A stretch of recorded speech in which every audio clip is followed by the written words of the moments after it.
Welcome back to World Coins Explorer, the place where rare coins meet remarkable stories. Today, we're turning our attention to one of the most widely circulated coins in the United States, the 2000 quarter dollar coin.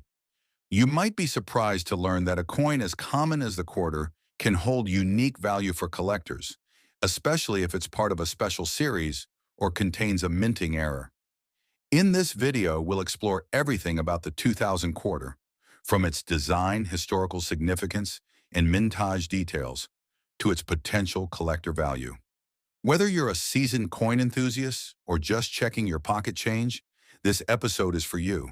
So get ready for a deep dive into one of America's most iconic coins. The year 2000 was a big deal in the world of U.S. coinage because it was part of the historic 50-state quarters program launched in 1999. This initiative by the United States Mint was designed to honor each of the 50 U.S. states with a unique quarter dollar reverse design released over a 10-year period. The 2000 quarters represent the second year in this series, featuring 5 different states: Massachusetts, Maryland, South Carolina, New Hampshire, and Virginia. Each of these coins celebrates the heritage, symbols, and history of its respective state, and millions were struck for circulation. The program was not only educational but also sparked interest in coin collecting among the general public, especially young collectors. The obverse front of every 2000 quarter features the traditional profile of George Washington, originally designed by John Flanagan in 1932.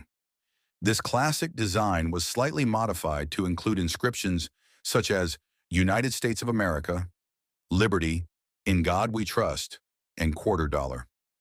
The mint mark, P, Philadelphia, or D, Denver, can also be found on the obverse, just next to Washington's ponytail.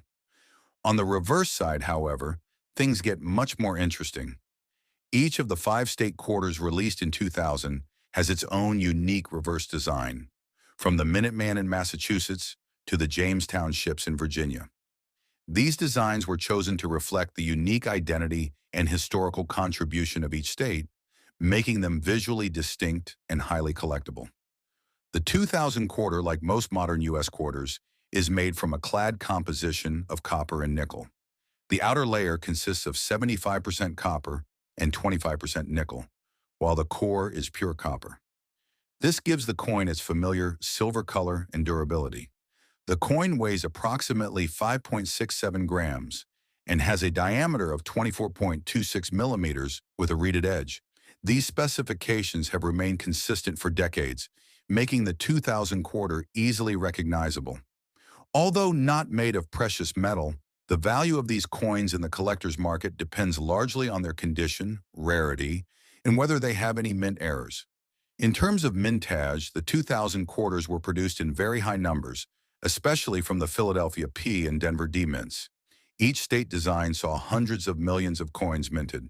For example, over 1.1 billion Virginia quarters were struck between the 2 mints. However, certain versions like the proof coins, produced at the San Francisco Mint, marked with an S, were made in smaller quantities. These proof coins were part of special collector sets and featured higher quality strikes, often with mirror-like finishes. Some of these were also made in 90% silver, which makes them even more valuable. So while the regular coins are common, the proof and silver versions are much more desirable to collectors. One of the most exciting aspects of the 2000 quarter is the mint errors that occasionally occur. These errors can significantly increase a coin's value. For example, off-center strikes, double-die reverses, missing clad layers, or even coins struck on the wrong planche have been discovered from the 2000 series.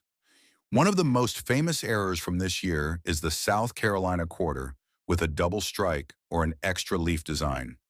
Coins with such rare defects can sell for hundreds or even thousands of dollars depending on the condition and uniqueness.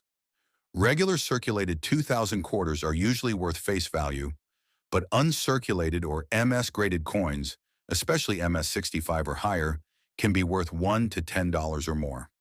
Proof and silver quarters from 2000 may fetch even higher prices depending on demand. So what should you do if you come across a 2000 quarter in your pocket or collection? First, identify which state it belongs to and check the mint mark. Then inspect the coin for any visible errors, wear, or discoloration. If it appears to be in excellent condition with no scratches, consider having it graded professionally. The 2000 quarter is not just a piece of currency, it's a part of U.S. coinage history. It represents a time when coin collecting was reintroduced to the public in a fun and educational way.